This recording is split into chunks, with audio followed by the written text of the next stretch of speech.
A courageous surfer who valiantly saved a drowning woman has criticized fellow beachgoers for their inaction as hundreds of them chose to merely spectate. The incident took place at Portreath Beach in the UK on Monday, September 25.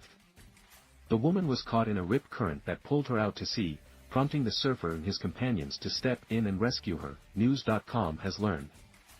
Even before rescuers could arrive at the scene, a surfer had already reached the struggling woman. Despite the perilous circumstances, several members of the public attempted to lend their assistance, albeit unsuccessfully due to the hazardous 6-foot waves.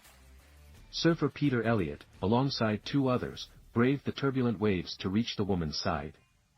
Once the woman was safely rescued, Elliott expressed his frustration at the behavior of the majority of onlookers who chose to remain passive.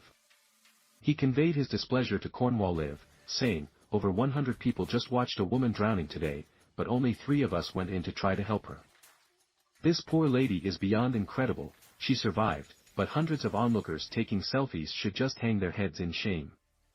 Can you imagine how that poor lady felt, fighting for her life, looking at the beach and seeing everyone just watching and doing nothing?" The HM Coast Guard Portreath rescue team acknowledged and commended the swift response of Elliott and his friends, who promptly rushed to assist the distressed woman. However, they emphasized that they do not recommend members of the public putting themselves in harm's way. A spokesperson from the Coast Guard said, "Shortly after 4 p.m., the team received a call about a casualty caught in a rip current on Portreath Beach. We arrived at the scene just as a surfer in the area had reached the casualty. Given the challenging sea conditions, which made returning to the beach difficult, the helicopter lowered a winch man to recover the casualty and transport them back to the beach. The winch paramedic, along with members of our team, provided medical attention while the rest of the team established a helicopter landing site. Working in tandem, the casualty was placed on a stretcher and transported to the hospital for further treatment. While we don't encourage the public to put themselves in risky situations, we extend our gratitude to the surfer and his friend who aided the casualty while emergency services were en route. We wish the casualty a speedy recovery."